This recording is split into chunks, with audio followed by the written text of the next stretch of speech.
सामने मशरिक़ वुस्ता से रखते हैं। मिडल ईस्ट में एक मेजर डेवलपमेंट हुई है। यमनी हौसियों ने बैलिस्टिक मिसाइल से इजरायली एयरपोर्ट उड़ा दिया है। ये मेजर खबर इसलिए है कि जो इजराइल है उसके पास एक आयरन डोम है, एक ऐसा सिस्टम है, खुदकार सिस्टम है जो अमेरिका और वेस्ट ने उन्हें बना के दिया हुआ है, जिससे कोई भी उनके ऊपर जो मिसाइल हमला होता है उसको वो आयरन डोम जो है वो हवा में ही डिटेक्ट करके फिजा में ही उसे वापस उड़ा देता है। और इस वजह से कोई भी इफेक्टिव मिसाइल, भले वो ईरान से छोड़े गए हों या किसी और जगह से, वो इसराइल को हिट नहीं करते, वो वहाँ नहीं पहुँचते। लेकिन ये मेजर डेवलपमेंट इसलिए है कि जो यमनी हौसी हैं उन्होंने जो बैलिस्टिक मिसाइल चलाया वो ना सिर्फ पहुंचा बल्कि उसने एग्जैक्ट ठीक तरीके से एयरपोर्ट को निशाना बनाया और उन्होंने एयरपोर्ट के एक हिस्से को उड़ा दिया है। अब इसराइल के अंदर उस पर हंगामी मीटिंग्स हो रही हैं। एयरलाइंस जो हैं उन्होंने तल अवीव की फ़्लाइट्स जो हैं वो कैंसिल की हैं। कम से कम कुछ एयरलाइंस की इन्फॉर्मेशन तो है, मसलन एयर इंडिया की जो फ़्लाइट तल अवीव जा रही थी इंडिया से, उसको रीराउट किया गया है, कैंसिल किया गया है। उसकी डेस्टिनेशन पर जहां उसने पहुंचना था उस प्लान को कैंसिल किया गया और उसको अबू धाबी में उतारा गया है। इस वक्त वो जहाज़ अबू धाबी उतरा है और भी बहुत सारी फ़्लाइट्स जो हैं वो रीराउट हुई हैं। उन्होंने अपना अराइवल वहां पर कैंसिल किया है। कम से कम एयर इंडिया का हमें पता चल रहा है कि उन्होंने 6 तारीख तक अपने जो ऑपरेशंस हैं वो तल अवीव के लिए कैंसिल किए हैं।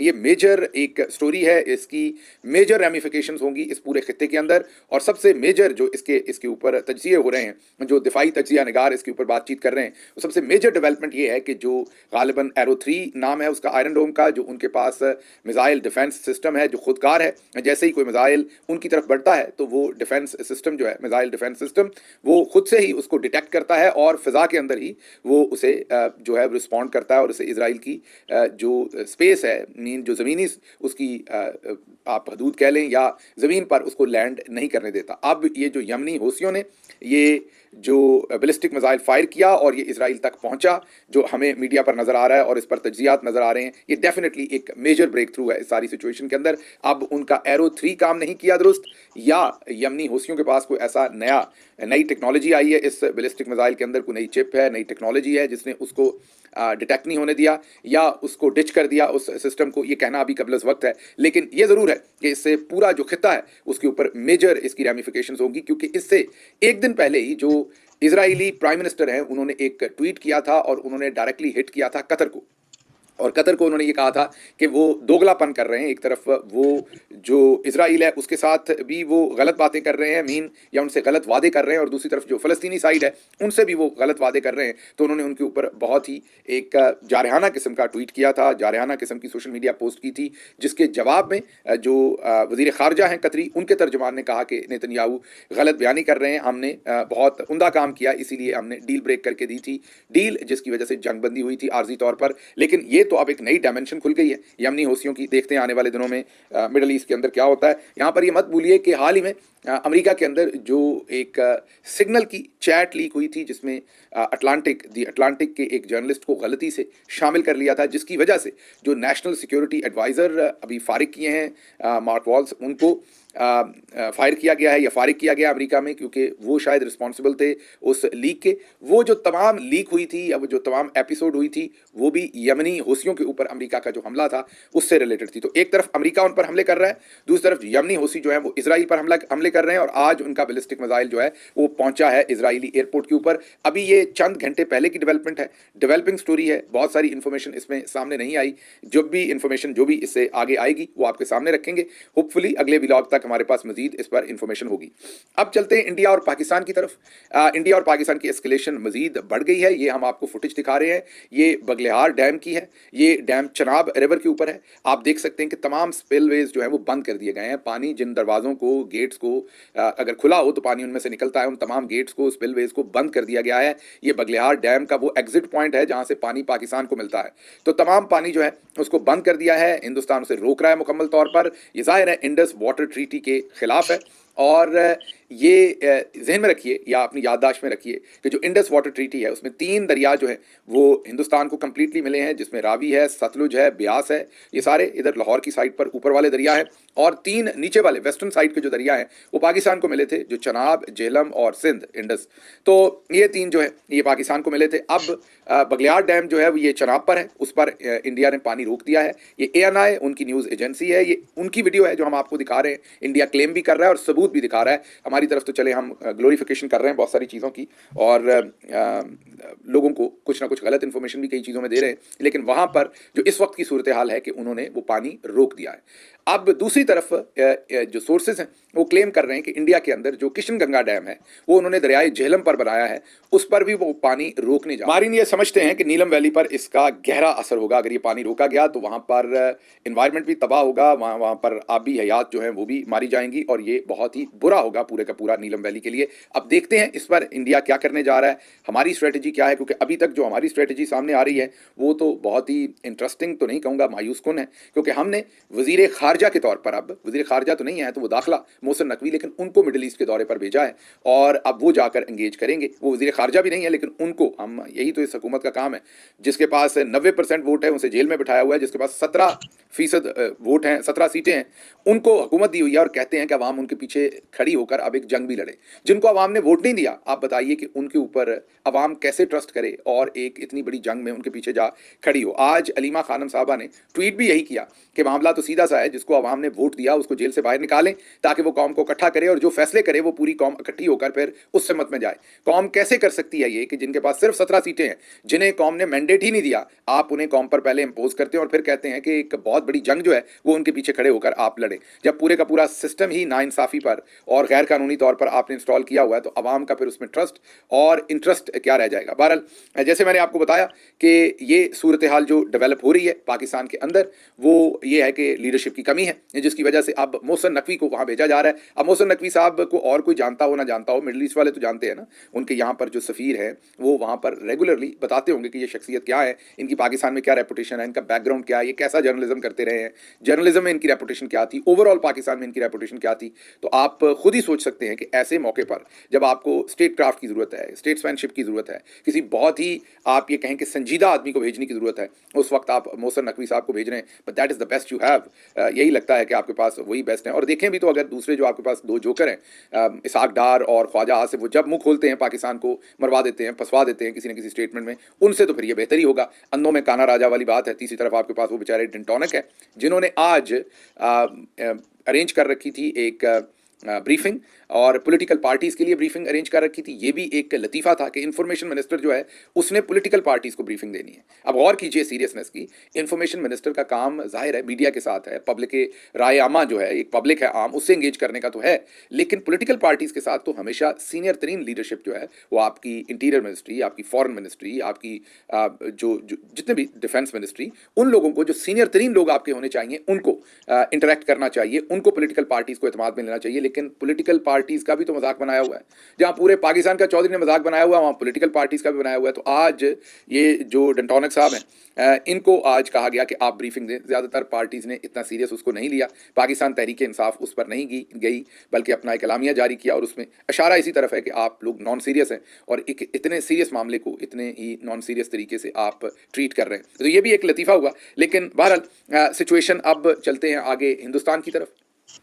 हिंदुस्तान के अंदर मोदी की उनके एयर चीफ से आज मुलाकात हुई है संडे वाले दिन, और कल उनकी हफ्ते वाले दिन गालिबन मुलाकात हुई अपने नेवल चीफ के साथ। इससे ये वाज़ेह है कि या तो जो प्लान मोदी ने बनाया था वो वर्कआउट नहीं कर रहा, या वो नया प्लान डिवाइस कर रहे हैं, या अभी उन्होंने अपना प्लान इंप्लीमेंट नहीं किया। लेकिन ये तय है कि मामला अभी तक जो नज़र आ रहे हैं वो एयरफोर्स उसमें कलीदी किरदार होगा, जो भी इंडिया अगर कोई रिएक्शन करेगा। और जैसा कि अब वाज़ेह हो चुका है अमरीकी नायब सदर के बयान के बाद कि ये शायद गल हो गई है, मतलब कि बातचीत हो गई है, कुछ वो करेंगे कुछ ये करेंगे और फिर मामला रफा दफा हो जाएगा। लेकिन इसमें से एक चीज़ जो बहुत उम्दा तरीके से की जा रही है वो ग्लोरिफिकेशन है, और ग्लोरिफिकेशन है पाकिस्तान के आर्मी चीफ जनाब जनरल आसिम मुनीर तमगा इम्तियाज़ मिलिट्री की, और उनकी ग्लोरिफिकेशन हो रही है। और नैरेटिव जो है उसे किसी तरह से खींच के पाकिस्तान में अब आर्मी चीफ के हाथ में देने की कोशिश की जा रही है, क्योंकि पिछले 3 साल से पाकिस्तान की अवाम जुड़ी हुई है डेमोक्रेसी के साथ, फ्रीडम ऑफ स्पीच के साथ, रूल ऑफ लॉ के साथ, ह्यूमन राइट्स के साथ, इमरान खान के साथ, और पाकिस्तान में जो हो रही ज्यादतियाँ हैं उनके खिलाफ, वो ओवरसीज पाकिस्तानी हो या वो पाकिस्तान के अंदर पाकिस्तानी हो, वो इसी तरफ खड़े हैं। लेकिन अब उसको बदलने के लिए ये एक भरपूर किस्म का नैरेटिव शेपिंग की कोशिश की जा रही है, और दूसरे लफ्जों में इस सारे माहौल को अपने इंटरेस्ट के लिए इस्तेमाल किया जा रहा है। भिंबर आज़ाद कश्मीर की भी एक फुटेज हमारे सामने है।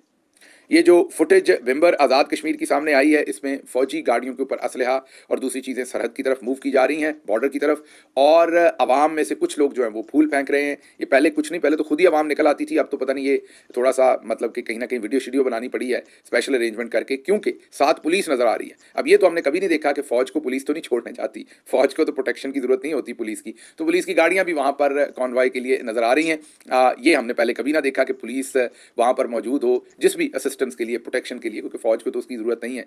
तो आप इससे खुद ही अंदाजा लगा सकते हैं कि इस वक्त ये जो कुछ भी पिछले 3 सालों में हुआ उसमें कितना अवाम और फौज के दरमियान आप यही कह लीजिए कि कितनी दूरी है कि जो काम ऑटोमेटिकली नेचुरली लोग खुद से करते थे, और जहां भी उन्हें जब ऐसी सिचुएशन होती थी तो लोग नारे मारते थे, सड़कों के किनारे खड़े होते थे, फूल फेंकते थे। ये हमेशा से होता है, जो बॉर्डरिंग एरियाज के अंदर रहते हैं उनको पता है इस बात का। लेकिन अब आवाम जो है वो इतनी इनडिफरेंट है, आवाम के साथ जिस तरह सौतेला सलूक किया गया है, आवाम अब दूरी पर है, और अब इसके लिए खास अरेंजमेंट करके ब्रेकिंग न्यूज़ के तौर पर जो चीज़ एक अमूमी बात थी उसको आप मीडिया में ग्लोरीफाई करके ब्रेकिंग न्यूज़ के तौर पर चलाने की कोशिश की जाती है। अच्छा जी, नजम सेठी साहब का अगला तजिया आपके सामने रखते हैं। सेठी साहब ने ये कहा है कि वही बात एग्जैक्टली जो हमने चंद दिन पहले से लगातार आपके सामने कह रहे हैं, वही अब तजिया सेठी साहब ने भी किया है। उन्होंने कहा है कि ऐसा लगता है कि हम डिफेंसिव हैं, हम अपना बयानिया भी ठीक तरीके से पेश नहीं कर रहे, ना ही इंडिया के बयानिया को काउंटर कर रहे हैं। जो हम बार बार आपके सामने बात रख रहे थे, उन्होंने कहा कि इंडिया का बलूचिस्तान में कार्रवाइयों में हाथ है, और अगर है तो फिर आप क्यों इंटरनेशनल मीडिया के सामने नहीं रखते। ये सेठी साहब का कहना है, दुरुस्त कहना है उनका, बिल्कुल दुरुस्त तजिया उनका। उसकी वजह ये कि हम भी बार बार आपके सामने कह रहे हैं कि 26 लोग जो या 28 लोग जो कत्ल किए गए पहलगाम के अंदर, कोई शक नहीं कि वो दहशतगर्दी का वाकया है, जितनी मजम्मत की जाए कम है। हमारी तमाम हमदर्दियां लवाहकीन के साथ, लेकिन इसके साथ साथ हमें वो हमदर्दियां जो जाफर एक्सप्रेस में लोगों दहशतगर्दों ने मासूम लोगों को मारा, उनके साथ भी रखनी पड़ेंगी, इंडिया को भी रखनी पड़ेंगी, पाकिस्तान को भी रखनी पड़ेंगी। लेकिन इंडिया तो फेल नहीं हुआ, उन्होंने तो अपने 28 लोगों को पूरी दुनिया के अंदर प्रोजेक्ट भी कर लिया इस साने को, और पूरी दुनिया से स्टेटमेंट्स भी ली, और पूरी दुनिया उनके सामने भी खड़ी रही। लेकिन हमारी नालायकी देखिए कि पूरी ट्रेन यरगमाल हुई 450 लोगों की, उसमें से 100 से ज़्यादा, कम अज़ कम लोग तो कहते हैं कहीं ज़्यादा, लेकिन 100 से ज़्यादा वहाँ शहादतें और जाने गई, लेकिन उसको हम पूरी दुनिया के सामने नहीं रख सके। हमारी नालायकी है, डिफेंसिव कह ले, मेरे ख्याल में तो इनकम्पिटेंस है और कंप्रोमाइज़ है हम ओवरऑल जो हमारे नेशनल इंटरेस्ट हैं उनके ऊपर। अदरवाइज इतनी नालायकी नहीं हो सकती डिफेंसिव होने की, और कोई वजह जो है वो नज़र नहीं आती। अच्छा जी, अब अगली खबर की तरफ चलते हैं, और अगली खबर भी हिंदुस्तान से है, जिन्होंने पाकिस्तान से रिलेटेड एक और अहम फैसला किया और पाकिस्तान की तजारत पर एक इम्पॉर्टेंट उन्होंने डिसीजन लिया है। और डिसीजन उनका ये है कि ऐसे कोई भी कंटेनर्स जिनके अंदर पाकिस्तानी सामान होगा, या वो जहाज़, हमारे तो खैर हैं नहीं, हमारे तो ऐसे कोई, मेरा नहीं ख्याल कि शिपिंग लाइन्स हमारी कोई इतनी ज़्यादा हैं कि जिनके जो पाकिस्तानी फ्लैग कैरियर हों, लेकिन हो सकता है चंद हों भी। लेकिन उन्होंने ये कहा है कि ऐसे तमाम जहाज़ जिन पर पाकिस्तानी सामान होगा या पाकिस्तान से कोई लेना देना होगा, वो अब किसी सूरत भी किसी भी इंडियन बंदरगाह के ऊपर लंगर अंदाज नहीं हो सकते। टिट फॉर टैट हम भी फॉलो अप करते हैं, आपको पता, हम देखते रहते हैं। इंडिया पहले फैसला करता है, फिर हम वही फैसला कर देते हैं। वो कहते हैं अटारी बॉर्डर बंद होगा, हम कहते हैं वाघा बंद होगा। वो कहते हैं सबके वीज़े कैंसिल, हम कहते हैं सबके वीज़े कैंसिल। तो हम उनको फॉलो करते हैं, जो वो डिसीजन करते हैं वो उतना ही डिसीजन हम आगे से कर देते हैं। ऐसा नहीं कि हम उससे कोई दुगना डिसीजन करते हैं, उतना की आगे से हम वापस डिसीजन कर देते हैं। तो पाकिस्तान ने भी वही डिसीजन किया कि कोई भी इंडियन जो फ्लैग कैरियर कोई भी शिप है वो पाकिस्तान में डॉक नहीं होगा, और इसी तरीके से सामान जो है वो यहाँ पर नहीं आ सकेगा। अब मेरा ख्याल है कि इसका नुकसान शायद पाकिस्तान को ज़्यादा हो, क्योंकि आमदोरफ्त इंडिया से ज़्यादा है। बहुत सारा सामान LCL जो लोग करते हैं, मीन पूरा कंटेनर नहीं, अगर उसके अंदर थोड़ा सामान अपना रखते हैं, और बहुत सारी चीज़ें जो हैं वो शायद इस तरह के जो अरेंजमेंट्स हैं वो इंडिया के साथ पाकिस्तान को ज़्यादा नुकसान होगा, क्योंकि शिप्स कुछ सामान यहाँ से लेते होंगे, बाकी वहाँ से लेते होंगे। मैं एक्सपर्ट नहीं हूँ इसमें, ना ही हमारी को बहुत ज़्यादा इस पर अभी रिसर्च है, आज ही की खबर थी। तो एक अमूमी हमारी फील है कि इस पर भी शायद नुकसान ज़्यादा हमें होने का खदशा है। अगली खबर आज इंडिया से ही है, वहाँ पर एक तरथली मच गई। तरथली इसलिए मच गई कि 2 पाकिस्तानी हेलीकॉप्टर जो हैं कराची से उड़े और इंडियन गुजरात के इलाके में जा पहुँचे और अहमदाबाद के ऊपर हूवर कर रहे थे। इंडिया के अंदर इस पर बड़ी तरथली मची, और वजह तरथली की यही बनी इंडिया के अंदर कि पाकिस्तानी, आपको पता है एयर स्पेस बंद है पाकिस्तानी जहाज़ों के लिए, और इंडिया के जहाज़ों के लिए पाकिस्तान की एयर स्पेस बंद है। तो ये पाकिस्तानी हेलीकॉप्टर कैसे पहुँच गए, क्या करने पहुँच गए, किसी मिशन पर हैं, तो वहाँ पर पूरी जो न्यूज़ की दुनिया है, क्योंकि आजकल लोग ऑनलाइन ही मॉनिटर करते हैं जहाज़ों को बहुत सारा। पहले तो ये इन्फॉर्मेशन सिर्फ एयरफोर्स और फौजी ज़राए के पास होती थी, अब आम लोगों के पास भी होती है। तो मीडिया में, ट्विटर पर, सोशल मीडिया पर आना शुरू हो गया और एक तरतली मच गई, जिसके बाद फिर इंडियन अथॉरिटीज़ ने एक्सप्लेनेशन जारी की कि ये अमेरिकन हेलीकॉप्टर्स हैं जो पाकिस्तान से उड़े हैं और उनका राउट जो है वो पहले से अप्रूव था। और उन्होंने फर्दर ये भी वाजे किया कि पाबंदी पाकिस्तानी जहाज़ों के ऊपर है, लेकिन अगर कोई और तीसरे मुल्क का जहाज़ पाकिस्तान में से होके हिंदुस्तान आता है तो उसको इजाज़त है। तो ये भी आज वहाँ पर एक तरथली मची रही कि किसी तरह से पाकिस्तानी हेलीकॉप्टरों ने कहीं अहमदाबाद के ऊपर, गुजरात का जो शहर है, हमला आवर तो नहीं हो गया या और कोई मामला तो नहीं है। अगली खबर आपके सामने रखते हैं इस्लामाबाद से, जहां पर सदर ममलकत ने शाम 5 बजे कौमी असम्बली का इजलास एक तो कल के लिए बुलाया है। और अभी चंद दिन पहले ही नवाज शरीफ साहब ने पहले ही स्टेटमेंट दे दी थी कि जो कौमी असम्बली का रोल है पहलगाम के सारे क्राइसिस में वो बहुत उम्दा है।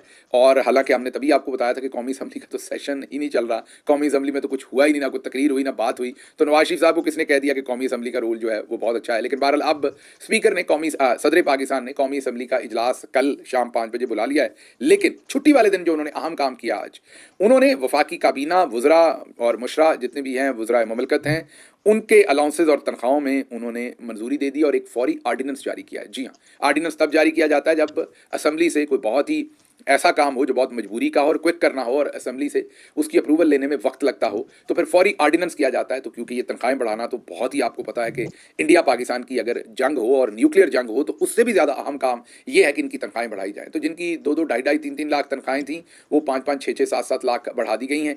और अब आज ही के दिन एमरजेंसी में वो ऑर्डिनेंस साइन किया गया है, क्योंकि ये डिले नहीं हो सकता था। तो इनकी प्रायोरिटीज़ देख लें कि एक तरफ मुल्क के साथ क्या हो रहा है और दूसरी तरफ ये क्या फैसले कर रहे हैं। ये आप खुद सोच भी सकते हैं, समझ भी सकते हैं कि उन्होंने छुट्टी के दिन का भी ख्याल नहीं किया और तनख्वाहें बढ़ाने का ये जो फैसला था, जो कौमी अहमियत का था, उसे छुट्टी वाले दिन ही अंजाम दिया। बल्कि इन तनख्वाहों के बढ़ाने का बिल कौमी असम्बली से या सेनेट से पास नहीं करवाया, ऑर्डिनेंस का सहारा लिया गया, ऑर्डिनेंस पास करके और उस पर साइन किए गए हैं। तो आप खुद सोच लीजिए कि ये लोग जंग के हालात में भी अपने पेट का सोचते हैं, अपना सोचते हैं, मुल्क का इनसे कोई लेना देना नहीं।